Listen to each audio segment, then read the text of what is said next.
La sesión anterior la hemos dejado en un punto realmente solemne para la historia del pensamiento griego. Seguramente también solemne para la historia de nuestra cultura, ¿no? Hemos enfatizado ciertamente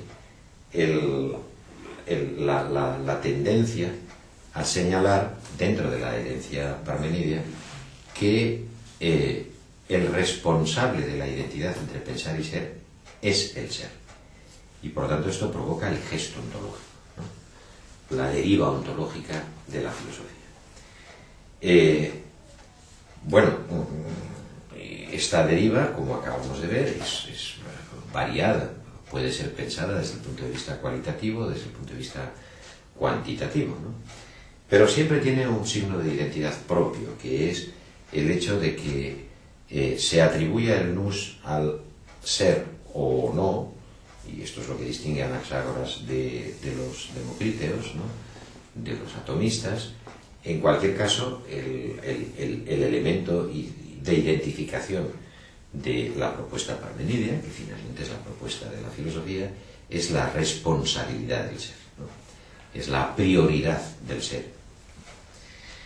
Bueno, lo cierto es que este punto de vista chocó desde época muy temprana con todos aquellos que se sentían afectados por este tipo de explicación.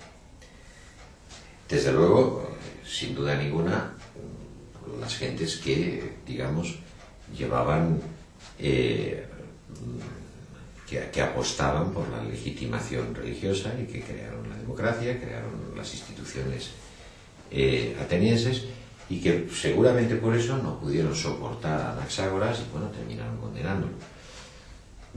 Nuestros testimonios no han dejado prácticamente reflejos de un debate teórico en este sentido.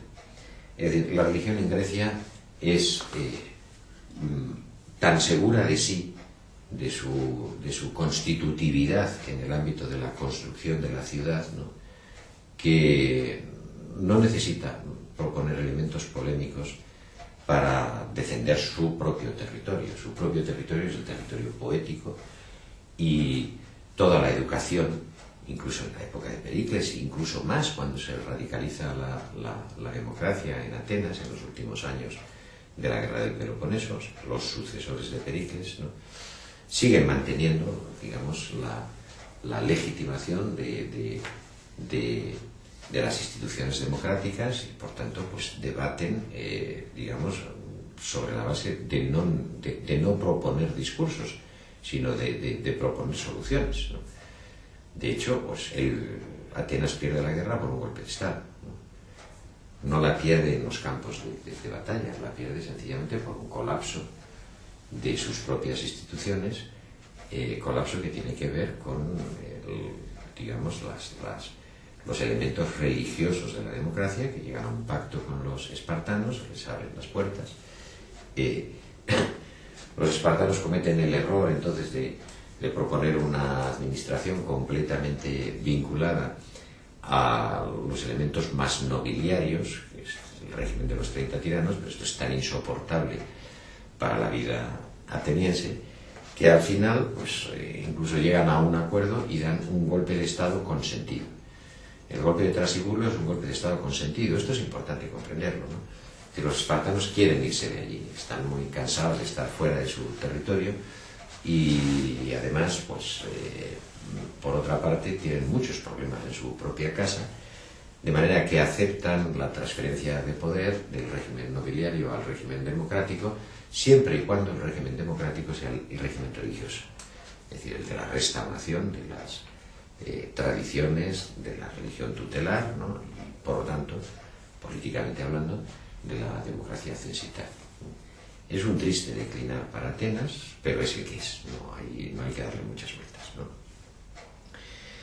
Mientras tanto, en los años anteriores, en los años que ven las reformas de Fialtes, las reformas de Clístenes, de Fialtes, de Pericles, ¿no?, etc., y de una manera que podemos profundizar más en el tiempo, porque arranca de los resultados de las revoluciones en la Magna Grecia, en las comunidades griegas del sur de Italia, en donde lo que se gestiona son cosas tan importantes como, bueno, la restauración de la propiedad, de aquellos que la han perdido en los procesos revolucionarios y que apelan a los jueces, etcétera, etcétera.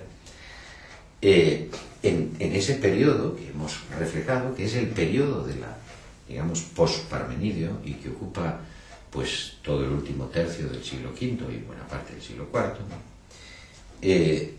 Las posiciones que hemos visto reflejarse en la filosofía encuentran un referente polémico, no tanto o no de una manera explícita, puesto que nuestras fuentes no nos hablan más que en términos históricos, no en términos discursivos, de los, digamos, favorecedores de la paideia religiosa, que terminan, sin embargo, ganando, como acabo de decir, institucionalmente todas las bazas, ¿no?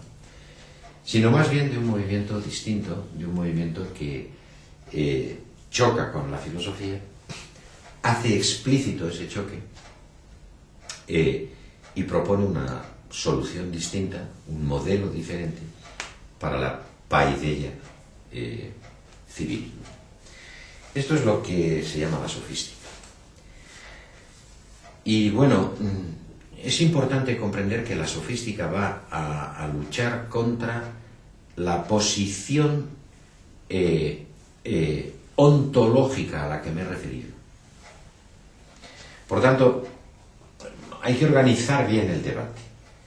Los sofistas lo que van a impugnar es la posición ontológica de la física tal como ésta es prolongada por los filósofos posparmenidos. O sea, el debate está entre los sofistas y la posición ontológica de los posparmenidos. Digo que esto es muy importante porque hará mucha claridad en el momento en que lo aclaremos aquí de cómo va a ser, digamos, la posición que finalmente presentará como su signo de identidad propio la filosofía, que no es ese gesto ontológico al que me estoy refiriendo, que efectivamente sucumbe, entra en vía muerta, digamos, por sus propios problemas internos, pero también por el propio debate que la nueva filosofía, que ya ha luchado, que ya ha incorporado el debate contra la sofística, termina proponiendo. Así que, como veis, este debate, que es apasionante, en el que se nos juega buena parte de la identidad de nuestra cultura, es un debate complejo. No es verdad que la sofística luche así sin más contra la filosofía. No es verdad que Platón represente bien cuál es la posición sofística. Ninguna de estas cosas son ciertas. Lo cierto es que la posición filosófica encuentra críticos dentro de un movimiento diferente que entiende la paideia de modo distinto, que asigna la soberanía también a unas entidades diferentes a las del ser y que está debatiendo contra los representantes de la posición ontológica de la filosofía. Es decir, están debatiendo contra Anaxágoras y Demócrito. Como quiera que la respuesta filosófica, aquella que terminará por constituir a la filosofía, parte ya de la asunción del punto de vista sofístico, pues claro, esto introduce un elemento de perturbación en nuestra comprensión. El verdadero enemigo de Platón es Demócrito, y los sofistas se da por añadidura, va en el paquete, ¿no? De manera que la forma de reconstruir esta polémica es compleja, no siempre es fácil de entender, ¿no? La filosofía, como vamos a ver, surge de la asunción, de la filosofía, digamos, en la torsión que vamos a estudiar ahora, surge exactamente de la incorporación de las objeciones sofísticas contra la filosofía entendida en el plano de la solución ontológica. Y por lo tanto se llega a la situación un poco ambigua y en todo caso equívoca de que el filósofo, aquel que introduce los elementos propios de la filosofía, en el sentido en que nosotros la conocemos, y que por ello mismo debate contra la sofística, tiene como referente polémico máximo a la solución ontológica entre los posparmenidos. Bueno, voy a tratar de explicar todas estas cosas que son complejas, ¿no? De acuerdo con una secuencia de datos que toma como referente propio de la explicación el hecho mismo de la existencia de una controversia desde finales del siglo V hasta mitad del siglo IV, controversia que ha pasado a nuestra memoria histórica con el título de la controversia de la Ilustración, o con el fenómeno de la Ilustración. Primer dato que me interesa señalar: la sofística no es un movimiento homogéneo. Esto es una distorsión platónica. No hay un movimiento que sean los sofistas, frente a los cuales resulte clara la posición de los filósofos. Esto es un invento platónico. Cuando uno estudia los llamados sofistas, se da cuenta que hay una pluralidad de tendencias dentro de ellos, que muchos han incorporado una discusión radical con Parménides, mientras que otros, por el contrario, más o menos han sido tolerantes con Parménides y han tratado de llegar a fórmulas conciliadoras, ¿no? Por tanto, la sofística es un movimiento más complejo que esa unidad enemistosa que nos presenta Platón. Pero hay un punto en el que, sin embargo, la visión platónica es cierta, tiene solvencia, ¿no? Y es que efectivamente, de cualquier manera que se mire, los sofistas son aquellos que no aceptan la cogencia, el carácter obligatorio, el carácter fundante del punto de vista filosófico, es decir, que no aceptan la identidad entre ser y pensar. Bueno, en las sesiones anteriores, tanto en la anterior como en la previa a esa anterior, ¿no?, he apelado ya a la crítica que Gorgias hace de Parménides. Es una crítica ejemplar porque implica la posición de alguien que está fuera y que ataca desde fuera. Y desde fuera de ese ataque hemos visto que tiene una solvencia teórica indiscutible. Si tú no aceptas la posición parmenidia de que lo mismo es ser que pensar, pues entonces puedes afirmar directamente que el ser no es, que si fuera no sería cognoscible, que si fuera cognoscible no sería comunicable o expresable. Que ya lo he explicado en las dos sesiones anteriores, no voy a insistir en ello. Pero lo que esa crítica está mostrando es que realmente, se puede organizar la vida comunitaria, se puede otorgar la soberanía a un tipo de saber diferente. ¿Cuál es este saber? El movimiento sofístico, en forma, con toda la complejidad a la que me estoy refiriendo ahora, es indiscernible. Comper lo vio con toda claridad y no podemos discutirlo. Es indiscernible de una forma de educación para la cual la soberanía no está en la aletheia, sino que está exactamente en la discusión entre los hombres, o sea, en los disoi logoi o en las antilogoi. Las antilogoi es exactamente el título de un libro de Protágoras. Los antilogoi, ¿no?, los contradiscursos. Uno puede pensar que el problema del saber no tiene que ver con un acto imperativo fundacional que propone una diosa que no es ninguna de las diosas olímpicas, de los dioses olímpicos. Si piensa sencillamente o de manera predominante que el saber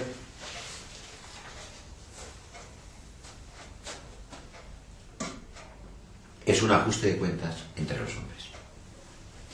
Es decir, que es el resultado de un acuerdo, de un pacto, de un convenio entre dos posiciones enfrentadas.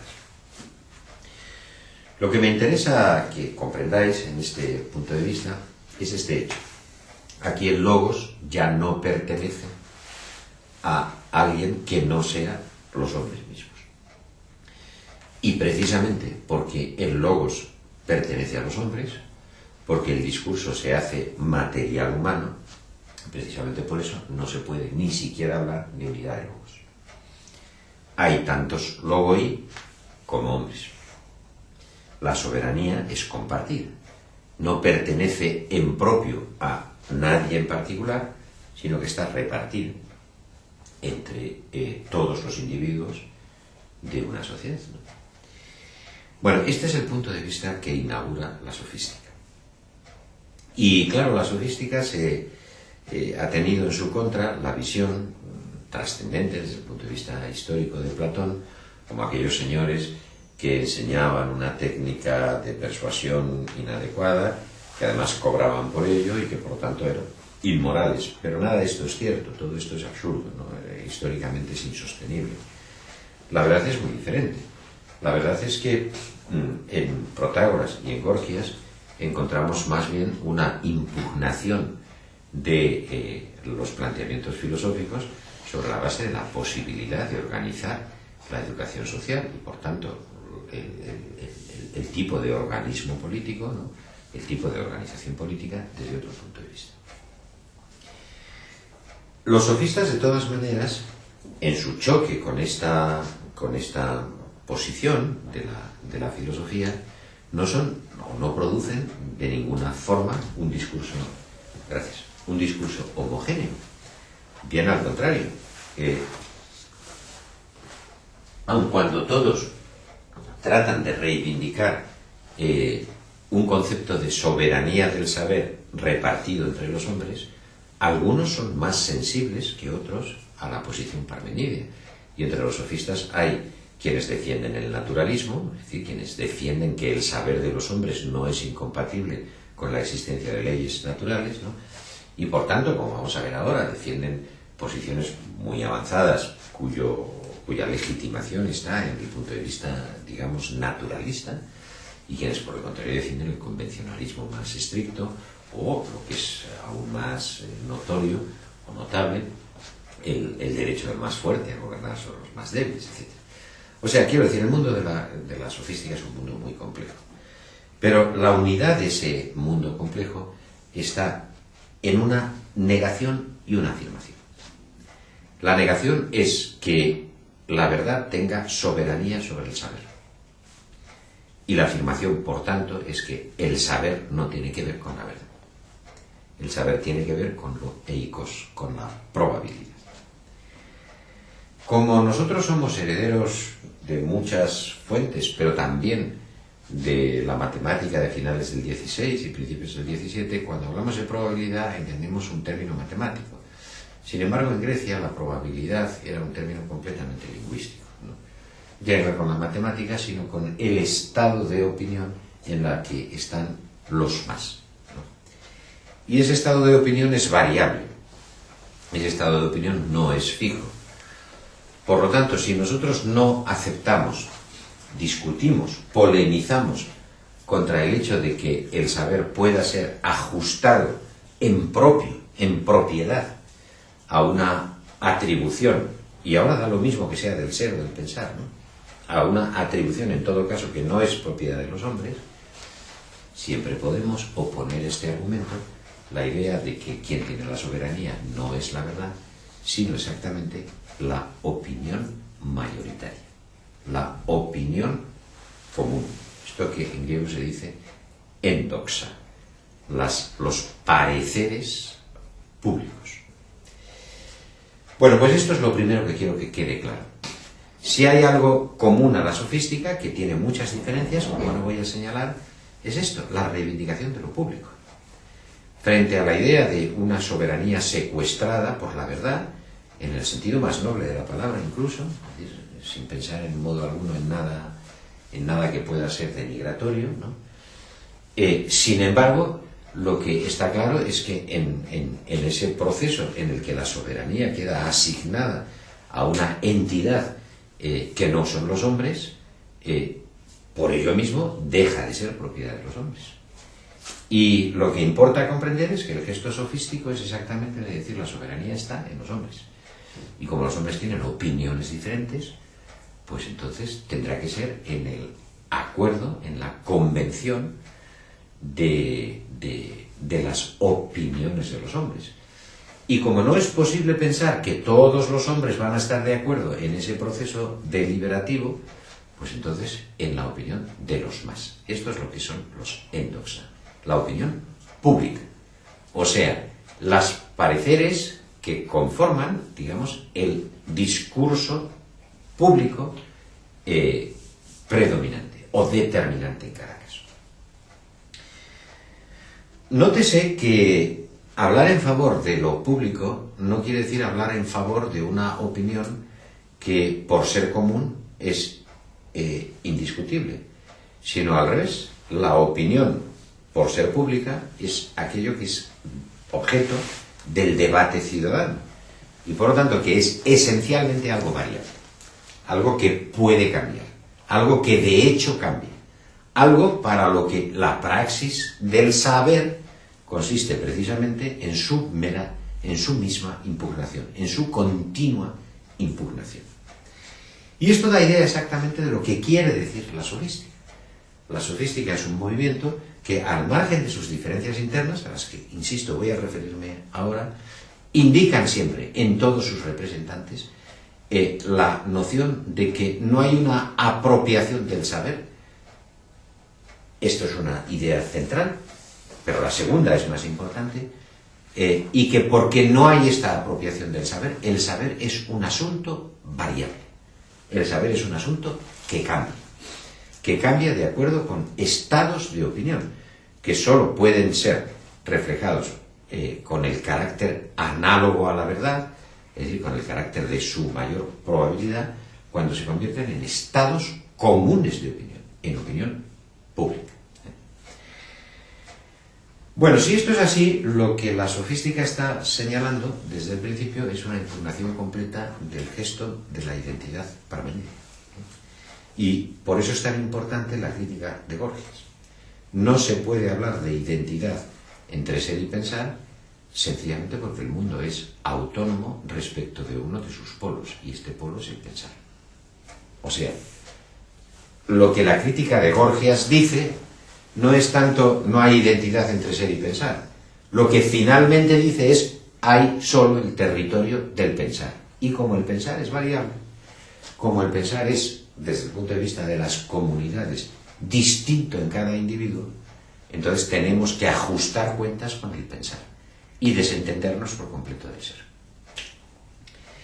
Encontramos este punto de vista en los grandes sofistas, Protágoras y Gorgias, Pródico, en fin, etc. Pero también lo encontramos años antes, ya en la propia constitución de la Ilustración preateniense en la Sicilia de la mitad del siglo V. El testimonio de Picarmo es aquí extraordinariamente importante. Cuando en un fragmento de Picarmo dice, ellos, los filósofos, piensan en términos de verdad, estos, los retóricos, piensan en términos de probabilidad, está no solo estableciendo un punto de vista que después reproducirá Platón y por tanto cuya seguridad histórica viene bien determinada por ese uso, ¿no?, permanente, sino que está reflejando desde luego la existencia histórica de una polémica real, la polémica de aquellos que dicen, pero ¿para qué vamos a tener que pensar en el ser? ¿Qué cosa es esa? ¿Qué oscuridad es esa? Lo que tenemos es que organizar el pensar. Organizar el pensar quiere decir organizar las sociedades de acuerdo con las opiniones mayoritarias, con las opiniones que pueden formar parte o que pueden construir una opinión común. Y este punto es el básico, la construcción de la opinión común. La construcción de la opinión común es la construcción de aquellos elementos que van a conformar el estado del saber ciudadano. Bueno, pues esto lo hacen los retores, los que enseñan el arte de hacer discursos, respecto de los cuales, y de aquí la cita de Gomperz que hacía antes, respecto de los cuales la sofística no es más que una derivada histórica. El mundo real que importa aquí es el de los retores, y los retores son aquellos maestros del saber, por decirlo con una expresión de Détienne, aquellos maestros del saber que dicen, bueno, todo lo que hay que hacer es desentendernos de la problemática de la soberanía unificada, impugnar desde luego que esta soberanía pueda venir de los dioses y organizar el mundo humano. Y organizar el mundo humano de acuerdo con la pulsión de los discursos. En nuestros textos más antiguos esta pulsión, este choque de los discursos viene dado además por razones materiales específicas. Es decir, por ejemplo, pues en la revolución de 584, cifra, una fecha por tanto muy temprana, que después de matar al rey Helio, ¿no? Provoca grandes perturbaciones digamos, en los registros de la propiedad de las fincas, de los terrenos de los agros, ¿no?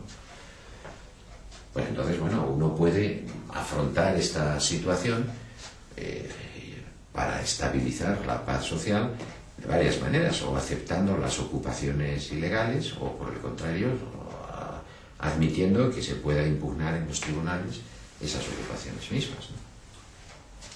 Entonces aparece la figura de un abogado de prestigio que había sido funcionario de la Corte Real y que ahora va a ser, digamos, representante máximo de los ideales republicanos. No es de extrañar, esto ocurre con mucha frecuencia, ¿no? Que los mismos que estuvieron vinculados a la forma de gobierno después los tienen la siguiente. Y este es Corax. Cuando Corax da las primeras indicaciones del arte de persuadir, no está simplemente estableciendo una tecnología, sino que está haciendo una apuesta racional completa, ¿no?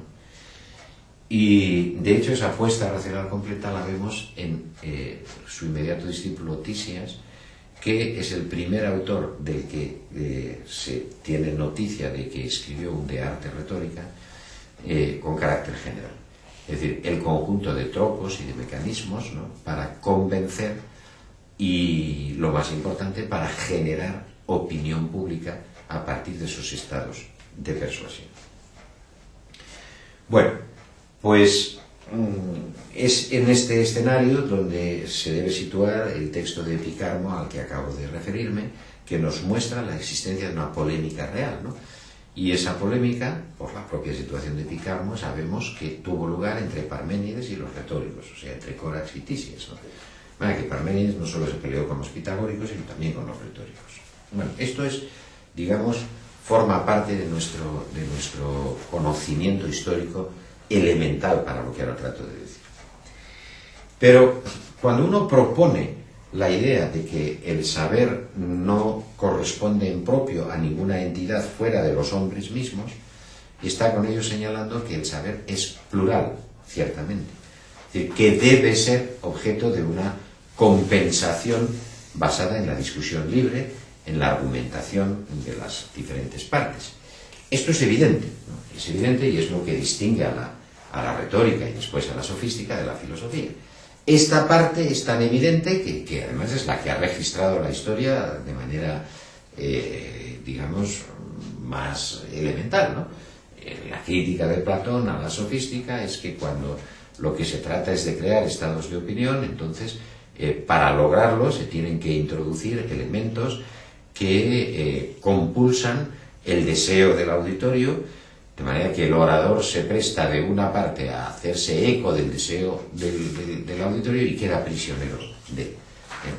Es la crítica del Gorgias, presidida por el concepto harizomai, ¿no? Lo que el orador tiene que hacer es conseguir la aquiescencia del auditorio, pero para eso, de una parte, parece claro que el orador más influyente es el que propondrá los estados de opinión, pero el fenómeno real es el contrario. Esta es la crítica platónica. Es decir, que el orador más influyente será aquel que sepa prometer más, que sepa identificarse mejor con los deseos del auditorio. Por lo tanto, quedará siempre prisionero de una dialéctica interna que hace al orador no responsable de una forma de saber, sino de una forma de sumisión respecto de su auditorio real o posible. ¿De acuerdo? Ciertamente, el hablar de que el saber es compartido, de que el saber es de los hombres, de que el saber está pendiente del acuerdo y de que su construcción propia es la generación de estados de opinión, puede ser objeto de esta crítica. Pero al margen de esta crítica, me parece mucho más interesante entender la posición que se oculta, que subyace, ¿no?, a esta generación de estados de opinión, ¿no? Y es que, ciertamente, los deseos de una comunidad, su posición mayoritaria, es la que determina la única legitimidad discursiva. Dicho a la manera como lo dice Protágoras, que el hombre es medida de la verdad. Fijaos, para esto la crítica platónica es completamente inocua. Cuando un sofista recibiera la acusación de que, bueno, usted cree que influye en el auditorio, pero en realidad es su posición la que está completamente subordinada a los deseos del auditorio. Y el sofista siempre podría decir, bueno, eso es verdad, porque eso es cierto, y estoy de acuerdo con usted, porque la verdad no es más que un asunto de metron humano. Y por lo tanto, la medida de la verdad, si ésta no es propia de una entidad que está fuera de los hombres, es exactamente la del deseo de la comunidad. Y este es un deseo que además crea comunidad. Es decir, que es un deseo constituyente. Quiero decir, en la medida en que la retórica logre cambiar estados de opinión, estará con ello construyendo comunidades diferentes. Y por lo tanto, que el hombre sea medida del saber, quiere decir que es de suyo, ampliable, diferenciable, modificable, cambiable, de acuerdo con criterios que tendrán que ser definidos.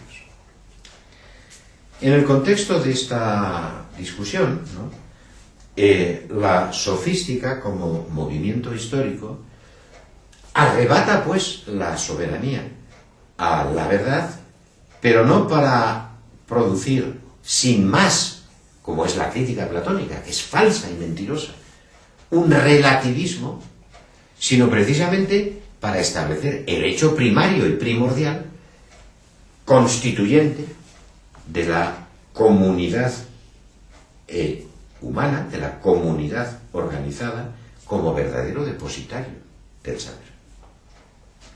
De manera que cuando Protágoras dice el hombre es la medida de todas las cosas, no se está refiriendo solamente al hombre individual, en el sentido de que, como ciertamente nuestros textos dicen, y podemos observarlos, ¿no?, en el sentido de que para las percepciones sensibles, ¿no?, uno mismo puede sentir calor o frío, dependiendo de cuál sea, por ejemplo, el medio ambiente.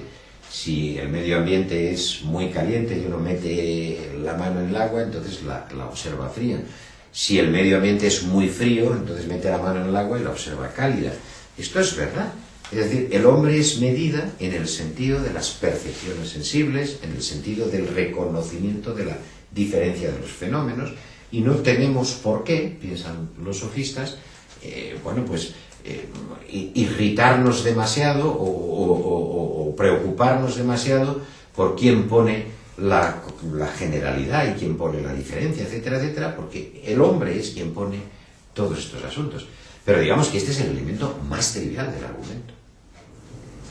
El verdadero argumento, su verdadera profundidad, es que el hombre es medida de todas las cosas en tanto en cuanto el hombre es constitutivamente miembro de una comunidad.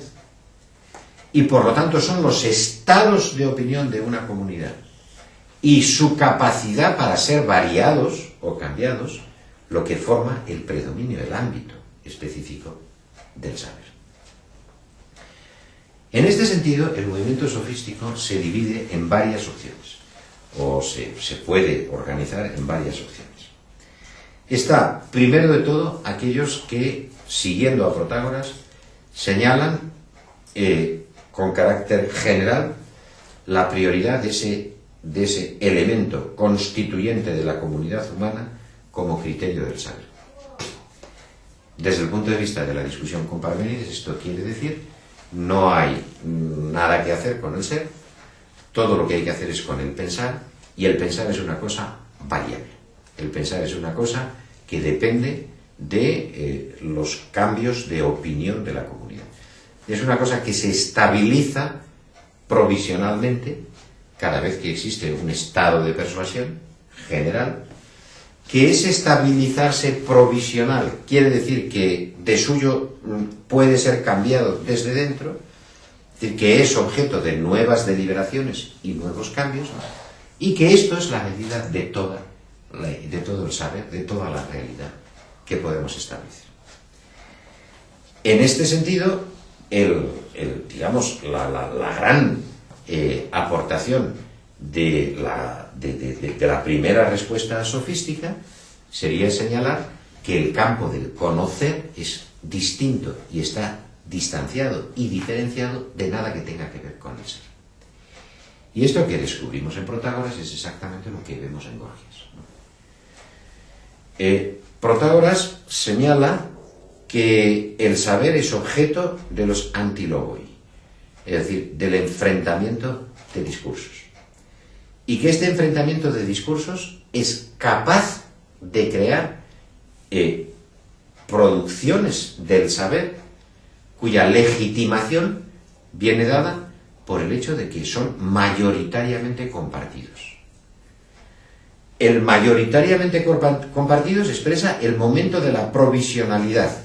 Cuando dejen de ser mayoritariamente compartidos, serán otros.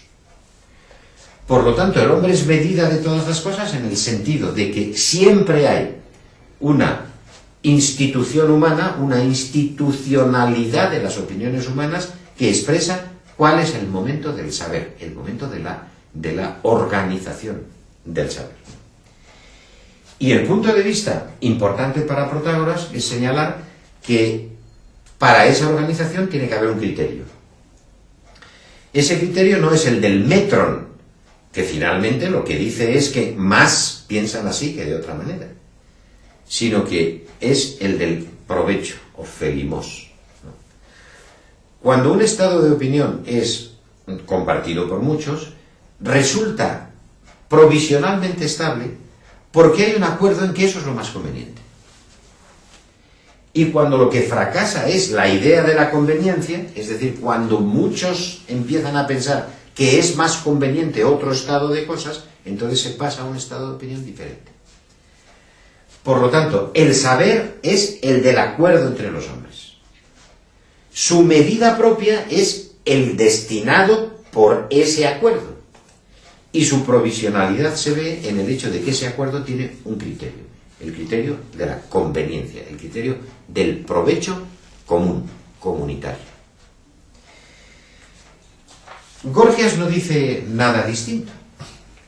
En realidad, lo que Gorgias, en quien sí la conciencia...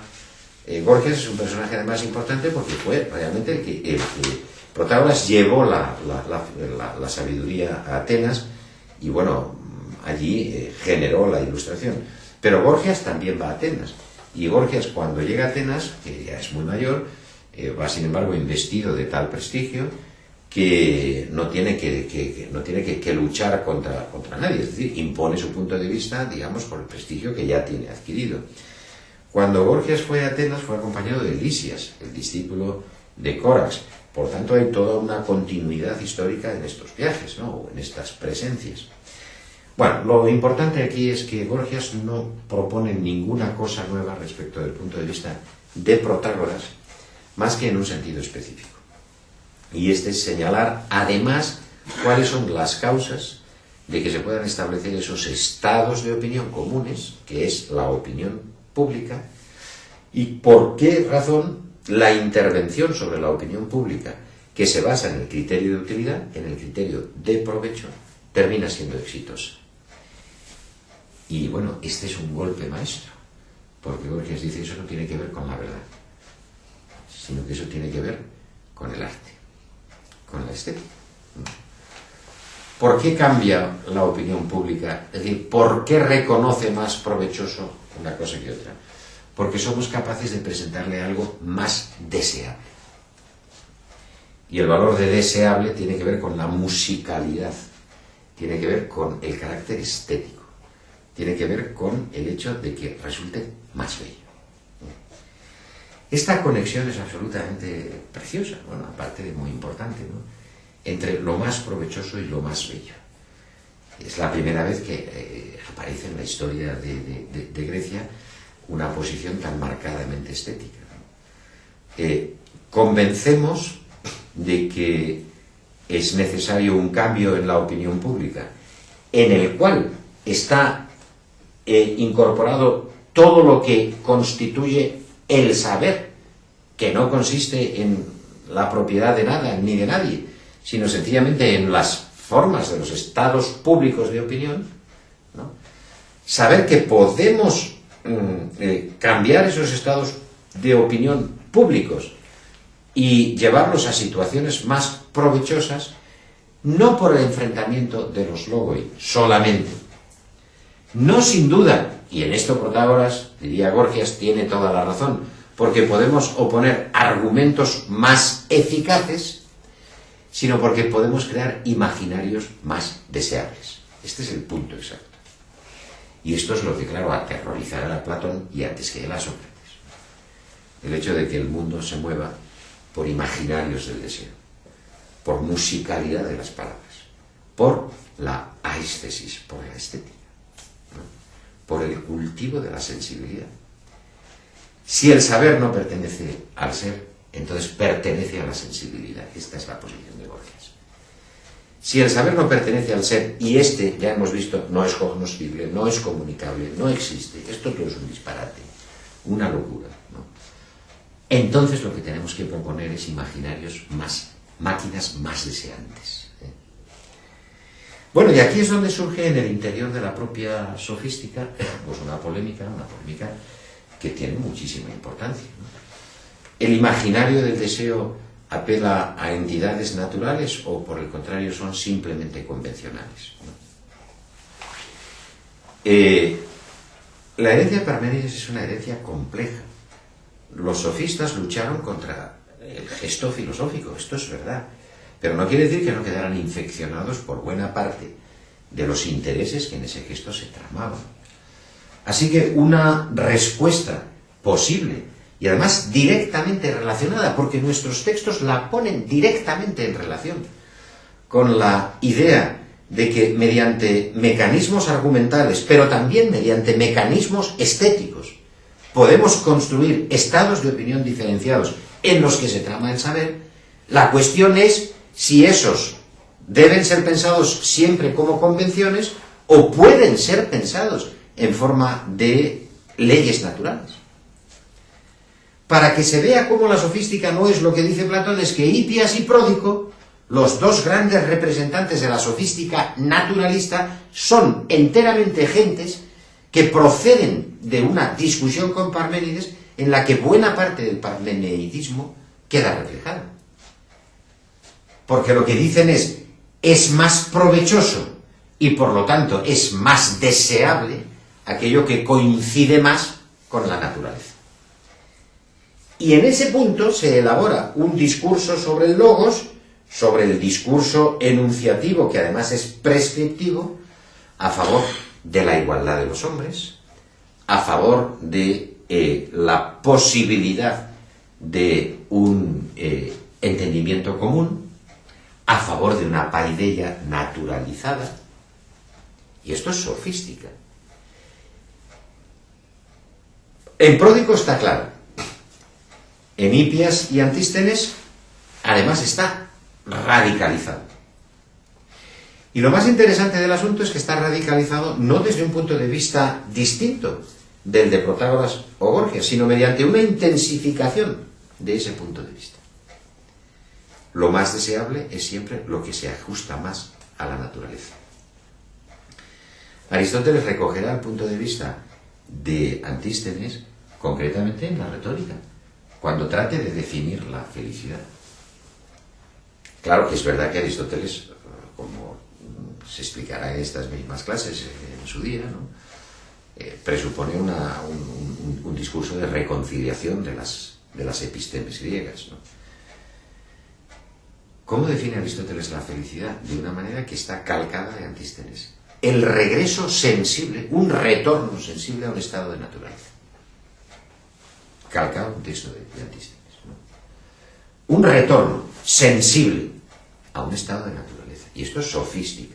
Esto es sofística. Por lo tanto, una opción posible es establecer que la opinión común, la construcción del imaginario del deseo, se satisface exactamente en la predicación de la naturaleza, en la aceptación de la naturaleza. Y para eso no es necesario pensar en términos ontológicos, no es necesario pensar en el ser, ¿no?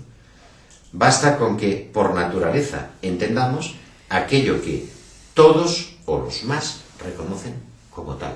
Por eso es objeto de un retorno sensible, no de un retorno imaginario, sino de un retorno sensible, ¿no? Bueno, lo más interesante de Hippias o de Antístenes es que son los primeros teóricos radicales del igualitarismo, de la definición de la ley, y fueron desde luego autores de la democracia radical. Por tanto, fueron perseguidos en el momento en que las cosas empezaron a ponerse duras para ese radicalismo, ¿no? Son los primeros que niegan, nótese que 60 años después todavía Aristóteles va a defender el esclavismo, ¿no? Niegan el derecho del esclavismo, pero además son los primeros defensores de la igualdad de derechos de hombres y mujeres, ¿no? Y lo que es más importante, de griegos y bárbaros. Si uno piensa en estos términos, se da cuenta cómo es posible restaurar un esquema del saber de acuerdo con el metron humano. Esto es lo que dicen los sofistas. Siendo el metron humano no otra cosa que quedar en el contexto del pensar, del modo como organizaremos el pensar, de aquello que es una atribución específica del hombre, el ejercicio y administración y gerenciación de la racionalidad, cuando ésta no necesariamente se asimila a un ente, digamos, a una realidad misteriosa como es la del ser. Lo cual no quiere decir que no haya habido sofistas que, por el contrario, han pensado en un sentido inverso al naturalismo. Pongamos, por ejemplo, el caso de Critias o el caso de Trasímaco. Estos lo que dicen es que toda función del saber es siempre convencional. Y por lo tanto, los estados de opinión y la construcción de los imaginarios del deseo no se rigen nunca por un retorno sensible, digámoslo con la fórmula aristotélica, que es la de Antístenes, como digo, no se mueve por eso, sino que se mueve por convenciones que son siempre cambiantes y siempre variables. Bueno, también a ellos les debemos las primeras investigaciones de arqueología social que pueden ser presentadas, porque cuando se dice cuál es el elemento que determina esa convención, y ellos, Trasímaco dice, mire, no os pierda usted la cabeza, es exactamente el interés del más fuerte. Si el interés del más fuerte es aupar o denigrar al más débil, lo hará. Y hay que notar que la convención, en la medida en que incorpora, en la medida en que introduce, de nuevo aquí Platón nos engaña totalmente, no se está diciendo que sean favorables al derecho del más fuerte, lo que se está diciendo es que no seamos ingenuos, que esto es lo que efectivamente hay bajo las convenciones políticas, no una tendencia naturalista hacia la igualdad, sino más bien el ocultamiento de este fenómeno radical del mejor derecho del más fuerte, ¿no? O del derecho que produce la posición del fuerte.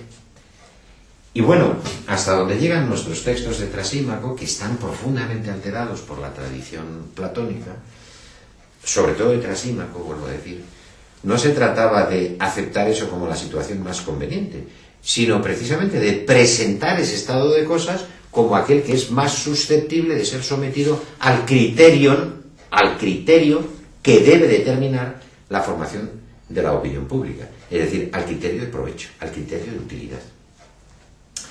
De hecho, Gorgias ha utilizado el concepto de virtud de manera sistemática. Y además lo ha utilizado en conexión con esa construcción de los imaginarios del deseo a los que llama estética, frente a gnosis, conocimiento, o episteme, aistesis, sensibilidad poética. ¿Y cómo lo ha hecho? Señalando que la virtud es aquello que produce una mayor cantidad de bien aprovechable, de bien social útil.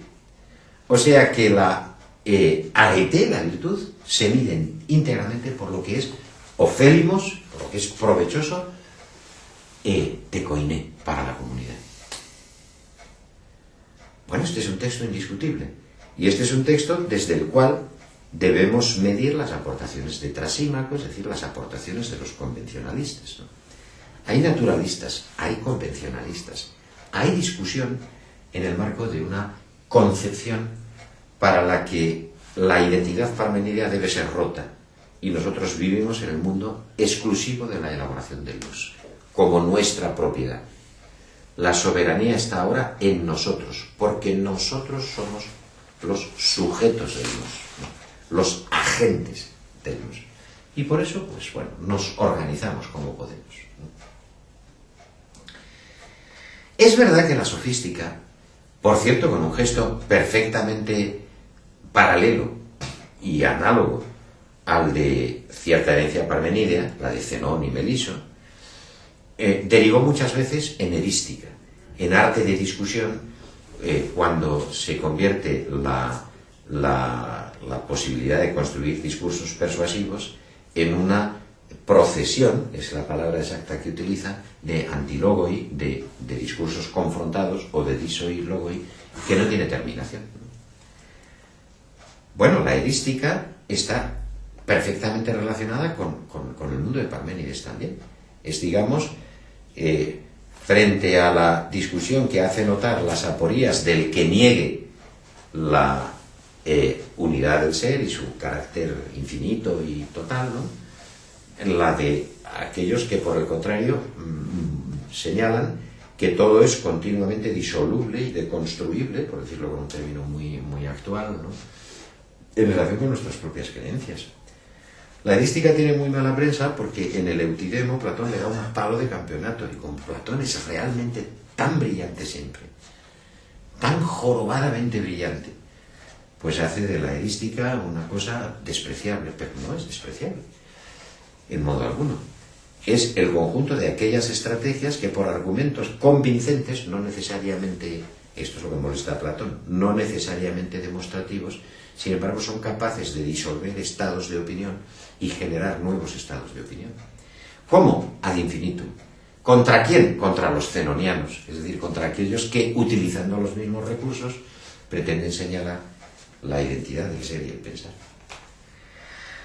Hay aquí unos años prodigiosos, unos años verdaderamente admirables, en los que lo que se pone en cuestión es el programa parmenídeo.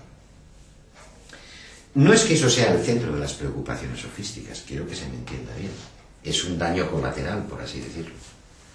El centro de las preocupaciones sofísticas es, naturalmente, organizar la sociedad democrática. Es decir, impugnar el gesto religioso, introducir variables dentro de la organización democrática que amparen el mayor número de derechos. Y en ese rifirrafe se encuentran con estas moscas molestas que hablan de la identidad del ser y el pensar y estas cosas raras, entonces pues, se les da un capirotazo, ¿no? A un lado. Bueno, pero este capirotazo resulta ser por completo insuficiente. ¿Por qué? Parecía, a la altura de los principios del siglo IV, que la filosofía estaba en un programa de agostamiento completo. Las disputas entre los puntos de vista cualitativos y cuantitativos del punto de vista, a su vez, ontológico, no parecen tener ninguna resolución posible, ¿no? Se agotan en sí mismos. Elegir lo cualitativo frente a lo cuantitativo o viceversa es no otra cosa que una opción completamente gratuita. No se juega nada, nada se juega ahí, nada, nada. ¿Por qué no se juega ahí nada? Pues porque, como el propio Anaxágoras experimentó en sus mismas... lo único que ahí se juega es la identificación con uno más de los que son antirreligiosos o de los que no coinciden con el punto de vista tradicional y por tanto son excluibles sin más. ¿Por qué no se juega después de eso nada? Pues sencillamente porque no es controlable un discurso que procede del ser. ¿Quién puede controlar eso? ¿Dónde está el nacimiento de la filosofía? Esto es lo que quiero dejar claro esta noche. Cuando se produce por parte de la filosofía una torsión que de una parte va a evitar el punto de vista ontológico y por otra parte, sin embargo, va a defender estrictamente el programa parmenideo de la identidad de pensar y ser. Y esto se llama Sócrates, al menos el Sócrates que nos ha presentado Platón. Desde el punto de vista de la crítica histórica, Sócrates es uno más entre las discusiones sofísticas. Aristófanes lo presenta como un sofista de segunda fila, que además es ridículo. Y en las avispas, como todos sabéis, pues da una visión de él que fue influyente a la hora de que además le condenaran. Las instituciones tradicionales que daban zarpazos continuamente, ¿no? Porque claro, estaban presionadas por la discusión de la Ilustración, que les quitaban continuamente espacios de poder. Lo condenan a muerte. ¿Cuándo? Cuando se ha hecho cargo del poder, ciertamente, la democracia censitaria otra vez, o sea, el punto de vista religioso. ¿Quién condena a Sócrates? ¿Acaso una sociedad agitada, como pretende decir Platón? Esto es una idiotez, es una mentira histórica profunda. Quien condena a Sócrates es la democracia de Trasíbulo, es decir, la democracia moderada, la democracia religiosa. Ya se han ido los 30 tiranos, ya se ha ido el experimento, digamos, de la democracia radical. Ya están los que siempre han estado. Los olímpicos, los de la religión tutelar, estos son los que condenan a Sócrates. ¿Y por qué condenan a Sócrates? Con toda razón, yo diría. Por lo mismo que condenaron a Anaxágoras, por lo mismo que acabaron con los sofistas radicales, por lo mismo que pusieron, digamos, en huida el movimiento de la Ilustración. Es decir, por un concepto de asebella, de impiedad, de que corrompe a los jóvenes, de que da una educación distinta, etcétera, etcétera. ¿Cuál es la novedad de Sócrates?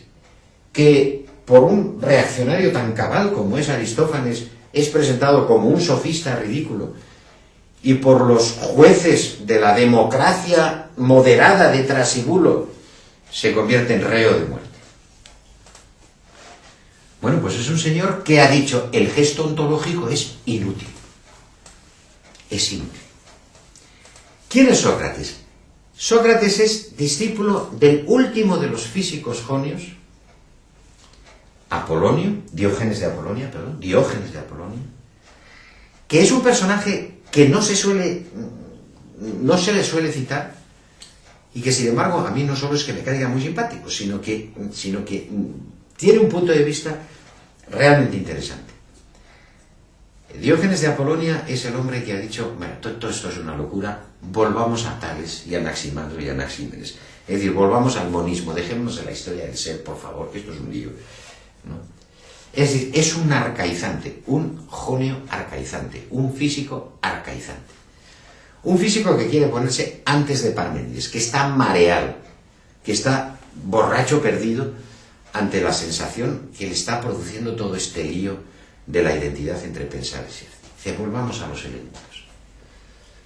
¿Y quién es el discípulo de este elemento arcaizante, de este sujeto arcaizante, para quien la identidad parmenidia le queda grande? Sócrates.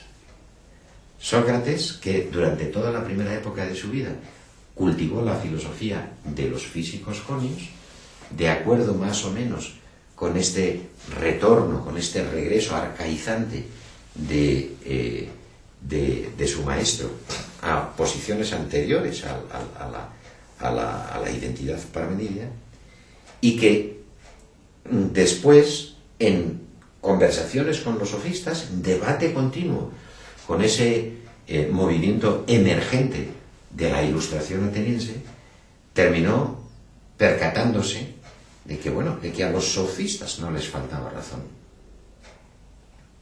Por eso es considerado un sofista por Aristófanes, ¿no? Y de que de todas maneras merece la pena mantener la identidad parmenidia, con solo que abandonemos la pretensión de una soberanía que impulsa el ser y aceptemos que quien es responsable de la identidad entre pensar y ser es el pensar. Es importantísimo, a mi modesto juicio, que comprendamos todos este asunto. Es importantísimo porque además, como hay una torsión histórica importante, pues bueno, se le ha echado la culpa de todo. Ahí está el momento en que empezó la errancia del ser, esas cosas que se dicen. Pero es que es verdad, además. Lo interesante del caso es que es verdad. Es decir, que es que hay una inflexión que al mismo tiempo salva la filosofía y la hace posible. Otra cosa distinta es que uno tenga nostalgia del momento en que hablaba de tú a tú con el ser, porque siempre se tiene nostalgia de esos momentos de borrachera divina, ¿no? En los que uno, pues bueno, se tutea con lo sacral o con lo ignoto, o con lo máximamente relevante, etcétera, etcétera. El ejercicio de Sócrates es un ejercicio de salvamento de la identidad entre pensar y ser, lo que lo coloca en agente que controversia, que polemiza con los sofistas, ¿no? Pero aceptando, sin embargo, el que nosotros estamos obligadamente, necesariamente instalados en el pensar, y que es desde el pensar desde el que podemos reconstruir el ser. Aristóteles, que es un hombre profundamente perspicaz, dice que debemos a Sócrates dos únicas cosas, y se olvida de todo de toda esa tediosidad platónica de la virtud del hombre, del daimon que le llevaba dentro de los dioses. Aristóteles dice, a Sócrates debemos dos cosas. Una es la inducción y otra es la definición. Es admirable, absolutamente admirable. Porque esas dos cosas son exactamente las dos cosas que proporcionan la prioridad del pensar y su capacidad para engendrar la identidad con el ser, ¿no? El ser ahora es lo real, desde luego, pero lo real proyectado por el pensar. ¿Cómo se proyecta el pensar de forma tal que captura lo real? Lo que Sócrates dice es, mediante la inducción, la apagogué, la comprobación. Y la inducción no quiere decir otra cosa más que esta. Nosotros tenemos percepciones sensibles. Los sofistas dicen que estas son variables, que si uno mete la mano le parece fría o caliente. O sea, aceptemos todo esto. Vale, aceptémoslo de buen grado. En los primeros diálogos platónicos, los que se llaman los diálogos socráticos realmente, Sócrates como una especie de tábano, es una metáfora que se aplica a sí mismo, insiste una y otra vez, bueno, pero ¿qué hay de común en todo esto? No, yo no te pregunto cuál es el caso de la justicia de Dios, sino qué es la justicia. No te pregunto qué es lo que define la virtud, en este caso, en aquel, sino qué es la virtud. Es decir, está una y otra vez señalando que en medio de la variabilidad de las percepciones deberemos admitir que es posible encontrar un descriptor universal único. ¿Y cómo podemos hacer eso? ¿Cómo podemos convertir la diferencialidad en la que se fijan tanto los sofistas como para hacer de este mundo un mundo humano y relativo a nuestras percepciones, como para decir, bueno, podemos hablar de unidades mediante la construcción de conceptos? La inducción no es más que esto, la estrategia para construir conceptos. Y a esto se reduce la intuición intelectual. No es más que esto. Aristóteles lo repetirá de manera literal. Y además se lo atribuye a Sócrates. Es honesto Aristóteles en eso. ¿Qué es una intuición intelectual? Quizá el olisqueo del ser. Su contacto directo, su penetración. La intuición intelectual es ver que un conejo es igual a otro conejo y a otro conejo, y que cuando llevo 42.000 conejos contados ya no cuento más. La inteligencia dice, pues el siguiente será igual. Este salto no es un salto empírico. Esto es importantísimo comprenderlo. Es decir, el siguiente a lo mejor es distinto. Por tanto, es un acto intelectual, no es un acto empírico. No es un acto que tenga a su favor ningún elemento experiencial. Es sencillamente un acto de aburrimiento, de cansancio. La inteligencia se cansa. Y entonces dice, bueno, si todos los cisnes son blancos, si los 7 cisnes que he visto aquí, y en el Retiro, y en el otro sitio, pues ya llevo 226.000 cisnes y todos son blancos, pero acabemos de una vez. El cisne es blanco. Acabemos de una vez, el cisne es blanco, esto es una intuición intelectual. ¿Y qué crea la intuición intelectual? Una transformación radical, la transformación de una percepción sensible en un concepto. Ahora, ¿qué ganamos cuando tenemos conceptos? Cuando tenemos, por lo tanto, universales en nuestra construcción lingüística, que podemos pensar, es decir, que podemos preguntarnos qué es este concepto. Y este pensamiento, este ejercicio del pensar, que es el ejercicio definicional, lo segundo que le atribuye Aristóteles a Sócrates, es exactamente lo que proyectamos sobre el ser. Por lo tanto, ahora el ser es prisionero de nuestro conocimiento. Es lo que resulta del conocer. Es aquello que queda proyectado en el conocer. ¿Y cómo se hace una definición? Una definición se hace disolviendo la dificultad parmenídea. No preguntándose qué hay de real en toda esta cosa, sino preguntándose de cuántos elementos está formado este concepto. Por ejemplo, hemos dicho un conejo o un cisne. Ya sabemos que le corresponde en propio ser blanco, si pensamos que es un cisne. Es lo único que le corresponde, eso es lo que aparece empíricamente.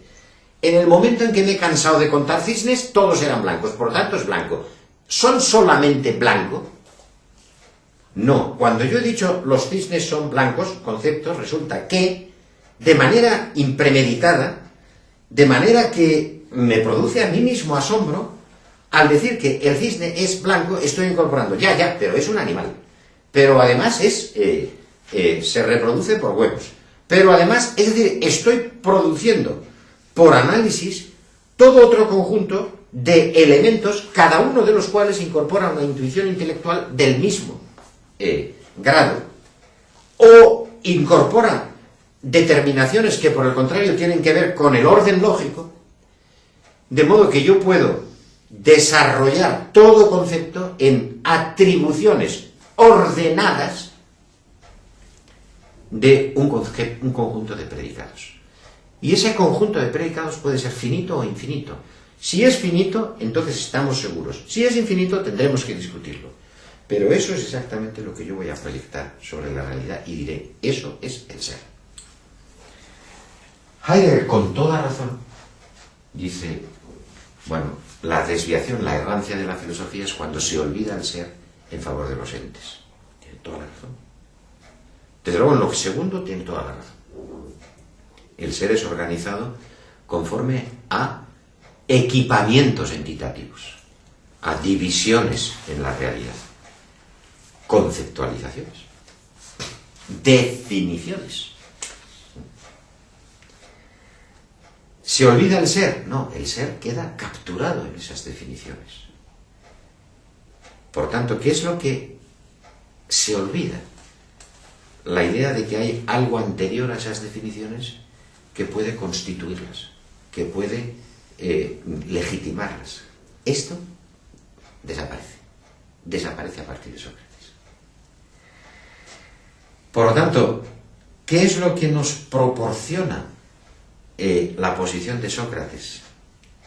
Pues yo diría que 3 cosas fundamentales, y conste que dejo conscientemente de lado toda la monserga platónica sobre las virtudes, los no sé qué, las no sé cuántos. Podemos que ahora reconstruiré algo de esa monserga, pero muy poco. Creo que 3 cosas fundamentales. Una, mostrar que la desconexión entre conocimiento y ser que practican los sofistas no es necesaria. Es decir, mostrar que la crítica sofística no deslegitima el programa de Parménides. Esto es lo esencial. O sea, mostrar que la identidad entre conocimiento y ser es sostenible, pese a la crítica de Parménides, de los sofistas. ¿Cómo? Pues hombre, porque cuando yo he construido un concepto, fruto de un salto intelectual, este es de suyo cognoscible y de suyo comunicable. Basta que yo declare cómo lo he hecho. Y como los instrumentos que he utilizado para hacerlo son todos instrumentos del pensar, es decir, son todos instrumentos compartibles por la comunidad humana, como no ha intervenido para nada el ser, como ninguna fantasmagoría está siendo reclamada en esta operación, no habrá nadie dentro de esta comunidad, más que el que quiera excluirse de ella, que no acepte esta forma de construcción. Esto es lo importante. Esto es lo decisivo. Es decir, el programa de Parménides es sostenible porque estamos en el pensar. Y porque en el pensar compartimos las estrategias que son propuestas a la hora de construir conceptos y construir definiciones. Pero, y este pero es esencial, si aceptamos la posibilidad de estar en el pensar, entonces, segunda consecuencia, la proyección que hacemos sobre la realidad es y no puede no ser más que siempre de carácter naturalista, de carácter esencial, de carácter de la verdad. Es decir, hemos recuperado la soberanía de la verdad. No porque ella se imponga de manera misteriosa a nosotros, sino porque nosotros la aprendemos. Esta expresión es fantástica. Aprender. Es una expresión platónica y aristotélica. Ambos la proyectan sobre la aprehensión. ¿Qué es lo aprehendido, no? Algunas imágenes platónicas son aquí muy interesantes porque son cinegéticas. Es como quien va de caza, ¿no? Y lo que aprehende es el ser. No lo aprehende ahora porque se le imponga, digamos, a un acto que tiene que ser pensado fantasmagóricamente, sino al revés, que es perfectamente controlable, perfectamente comunicable. Es decir, lo segundo es que se ha restaurado la soberanía de la verdad, la soberanía de la physis, a través de esta actualización del pensar. Si nos colocamos en el pensar, desde la colocación estricta en el pensar, su consecuencia no es la que creen los sofistas. Su consecuencia es que podemos restaurar la identidad porque somos capaces de aprehender el ser. Y el tercer elemento es completamente decisivo. El tercer elemento es, y si esto es así, entonces sí que ahora podemos hablar de la soberanía del ser, de la soberanía del punto de vista de las leyes naturales, o sea, de la soberanía de los comportamientos que son traducibles en términos definicionales respecto de cualquier organización, la física, la humana, la de las leyes naturales, las de las leyes de los hombres. Este intelectualismo va a ser criticado por Platón y después por Aristóteles. En la posición de Sócrates es un intelectualismo extremo, porque llega a pensar que no hay nadie que sea malo, sino ignorante. Y a la inversa, llega a pensar que todo bien es fruto sencillamente del conocimiento. Pero no hay que fijarse en la parte débil de esta argumentación. Platón dirá, bueno, el bien y el mal no dependen de que tengamos o no conocimiento, sino de que tengamos intenciones, que más o menos es el punto de vista de Aristóteles. No se es malo por ser ignorantes, es malo porque se quiere ser, incluso si se es sabio, ¿no? Vale, ¿qué más da?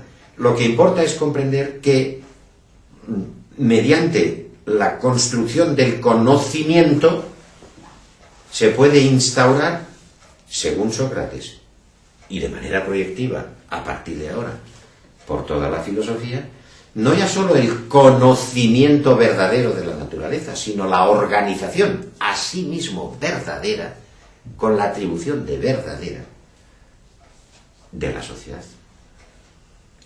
Y esta es la pretensión que a partir de este momento define la filosofía. Lo que define la filosofía es la restauración de la identidad parmenidea contra las objeciones sofistas mediante la torsión que hace de la proyección del conocer al ser el objeto estricto del saber filosófico. La filosofía es la episteme. La episteme es el conocimiento, como decía Parménides. Solo que Parménides era ambiguo. Nos decía el conocimiento, nos dejaba con la miel en los labios, nos metía en un conflicto. El propio Diógenes de Apolonia escapaba corriendo porque ese conflicto le parecía ya atroz e insoportable. Y era un discípulo feo y viejo, avejentado prematuramente, que cultiva a los jóvenes, donde nunca se sabe, porque siempre, si es que les quiere adoctrinar o si es que se quiere acostar con ellos, esta serie de cosas que caracterizan al sátiro, ¿no? Como lo llama Alcibíades, capaz, sin embargo, de hacer gestos extrañísimos, ¿no? Bueno, este señor ha salvado el programa de Parménides sobre la base de introducir el gesto epistémico. Y ese gesto es ya la filosofía. Uno puede tener nostalgia de que sea así. Uno puede preguntarse si no ha habido aquí una errancia, si no ha habido aquí una equivocación, si no ha habido aquí una declinación de la historia del ser. Es legítima, naturalmente, esta y preguntas como estas. Desde el punto de vista histórico, desde el punto de vista de la reconstrucción real de los acontecimientos, el programa de la filosofía se produce cuando se produce, a su vez, esta interpretación de lo que había quedado establecido por Parménides. Cuando pensamos, el resultado de nuestro pensar es el ser, si es verdadero. Y por tanto, la verdad es la soberanía del saber. En este modo, que solo puede ser el modo epistémico, de corresponderse con el ser. No hay ninguna vía de acceso privilegiada desde el ser a los hombres. Platón lo dirá de una manera muy clara, Aristóteles también, remedándolo. Hombre, se puede saber de dos maneras, o bien porque uno se emborrache de lo divino y van dando tumbos por la historia, borrachos perdidos, ¿no? Estos ha habido muchos, los místicos, etcétera, muchos que están borrachos del todo porque están entusiasmados, pues es una manera. Aristóteles dice exactamente lo mismo, ¿no? Bueno, el saber más, digamos, más directo es aquel a quien le comunica el Dios. Vale, estupendo. Dado que eso es cosa que solo a los ebrios les pasa, y en donde, como también dice Platón, nunca se está seguro si es Dios o si es un demonio el que está metido detrás de esa experiencia, la filosofía lleva otro camino. El camino de decir, bueno, hay una apertura en la que la racionalidad, el lenguaje, se convierte en corresponsable del ser, en algo que se proyecta sobre el ser. Y eso produce conocimiento. Conocimiento, que es la divisa parmenidea. Eso produce conocimiento. Desde ese mismo instante, la vía de la filosofía está abierta.